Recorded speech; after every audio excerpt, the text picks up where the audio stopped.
అందరికీ నమస్తే అండి. మనది ప్రజాస్వామ్య వ్యవస్థ. రాజ్యాంగబద్ధమైన వ్యవస్థలు బలంగా పనిచేస్తున్న దేశం మనది. చెప్పుకోవడానికి గర్వంగా ఉంటుంది, గొప్పగా ఉంటుంది. కానీ అంతా డొల్లతనమే. కళ్ళెదురుగా ఎంత పెద్ద నేరం జరిగినా, రాష్ట్రం మొత్తం సంచలనమైన, దేశవ్యాప్తంగా సంచలనమైన, మీడియాలో అన్ని రకాలుగా సెన్సేషన్ అయినా, ప్రజలందరూ దాని గురించి చెప్పుకున్న దానిలో ఏళ్ళు గడిచిపోతాయి, దశాబ్దాలు గడిచిపోతాయి. కానీ ఆ కేసు దోషులకు శిక్ష పడదు. కళ్ళెదురుగా ఎన్నో అవినీతి కేసులైనా అంతే, ఏవైనా అంతే. సో ఇప్పుడు అటువంటిది ఒక కేసు గురించి మనం మాట్లాడదాం. ఎన్నో ఉన్నాయి అటువంటి. వైఎస్ వివేకానంద రెడ్డి గారి కేసు ఆ కోవలోకే వస్తుంది. సుగాలి ప్రీతి కేసు ఆ కోవలోకే వస్తుంది. అండ్ ఆయేషా మేరా కేసు కూడా ఆ కోవలోకే వస్తుంది. అవునా? సో ఇక్కడ 2007 డిసెంబర్ 26, 27 తేదీల్లో ఆ రోజు రాత్రి ఆయేషా మేరాను విజయవాడ సమీపంలోని ఇబ్రహీంపట్నంలో గదిలో అత్యంత దారుణంగా ఆమెను మానభంగం చేసి, ఈ కేసు దేశంలో ఉన్న వ్యవస్థలన్నింటికీ ఒక పాఠం. దాదాపుగా 3 ఏళ్ల పాటు పోలీసులు విచారించి సత్యంబాబు అనే ఒక కుర్రాడే దీనికి పాల్పడ్డాడని చెప్పి అతన్ని అరెస్ట్ చేశారు.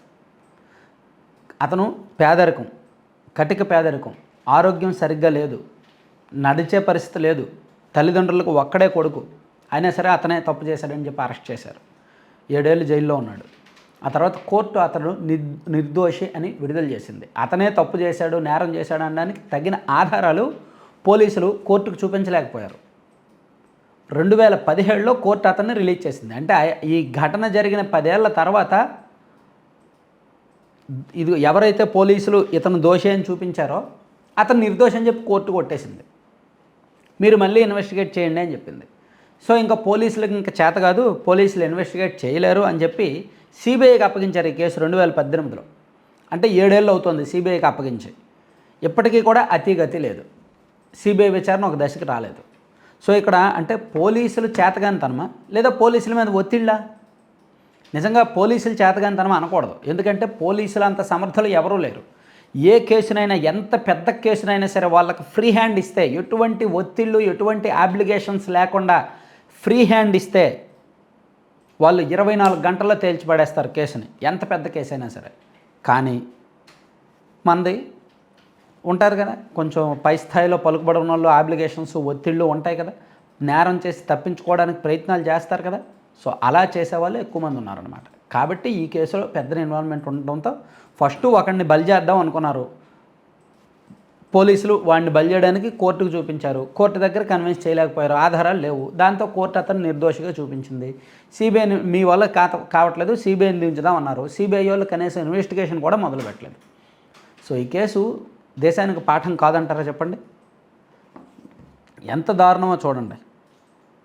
సో మొత్తం ఒకసారి చూసుకుంటే మనం 2017లో హైదరాబాద్ హైకోర్టు సత్యంబాబు నిర్దోషిగా విడుదల చేసి పోలీసు దర్యాప్తు మీద తీవ్రంగా, అంటే పోలీసులను ఒక రకంగా హైకోర్టు తూర్పార పట్టింది, తలంటింది. మీరు ఎన్నాళ్ళు ఇన్వెస్టిగేట్ చేసింది ఇదేనా? మీరు సరిగ్గా ఆధారాలు కూడా ఇవ్వలేకపోయారు. అతను తప్పు చేశాడనడానికి మీరు వేసిన ఛార్జ్ షీట్కి మీరు ఇస్తున్న ఆధారాలకి సంబంధం లేదని చెప్పి రిలీజ్ చేసింది. ఆ తర్వాత అతను రిలీజ్ అయ్యాడు. పాపం అతని పరిహారం కూడా ఇచ్చారు. ఆ తర్వాత సిట్కి అప్పగించింది. సిట్ వలన కాలేదు, సిబిఐకి అప్పగించారు. సిబిఐ వలన కూడా కాలేదన్నమాట. ఈ మధ్య సిబిఐ ఒక సీల్ రిపోర్ట్ కోర్టుకి ఇచ్చింది. అయితే ఆ రిపోర్ట్ ఏంటో తల్లిదండ్రులకు కూడా తెలియదు. చూసారా, ఆ ఆయేషా మేరా తల్లిదండ్రులకు కూడా సిబిఐ ఇన్వెస్టిగేషన్ రిపోర్ట్ ఇవ్వలేదు. సో ఇట్లా ఈ కేసు సాగుతూ ఉంది. ఒక 3 ఏళ్ల కిందట మనం ఒక వార్త చదివాం. కేరళలో ఒక నన్ కేసు 28 ఏళ్ల తర్వాత దర్యాప్తు పూర్తయింది, దోషులు ఎవరో తేల్చారు అని. బహుశా ఈ కేసు కూడా అంతే అవుద్దేమో. 28 ఏళ్ళు పడుతుందో, ఆ తర్వాత ఇంకా ఎక్కువ కాలం పడుతుందో, లేదంటే ఇంకా పూర్తిగా మర్చిపోతారేమో. సో ఇటువంటిదే సేమ్ కర్నూలు జిల్లాలో జరిగిన ఆ అమ్మాయి కేసు కూడా. అలాగే ఇటువంటి అవినీతి కేసులు ఉన్నాయి, ప్రజాప్రతినిధుల నేరారోపణల కేసులు ఉన్నాయి, అండ్ వైఎస్ వివేకానంద రెడ్డి గారి కేసు ఉంది. దేశంలో చాలా కేసులు ఉన్నాయి ఇటువంటివి. సో మన వ్యవస్థలో డొల్లతనం ఎలా ఉంది అని చెప్పడానికి ఈ కేసులను ఉదహరిస్తే చాలు. మన భారతదేశం చాలా గొప్పది, మన వ్యవస్థలు చాలా గొప్పవి చెప్పుకోవడానికి.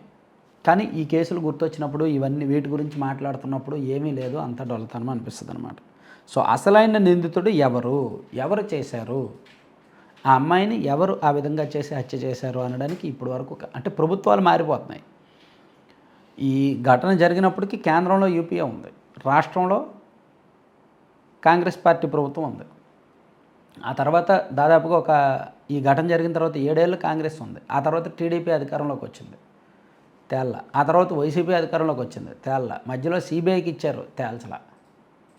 సో ఈ కేసు విషయంలో వ్యవస్థలను తప్పుపట్టాలా వద్దా, ఎవరి చేతగానితనం, ఎవరి తప్పు ఉందంటారు అనేది ఒకసారి కామెంట్ చేయండి. Thank you.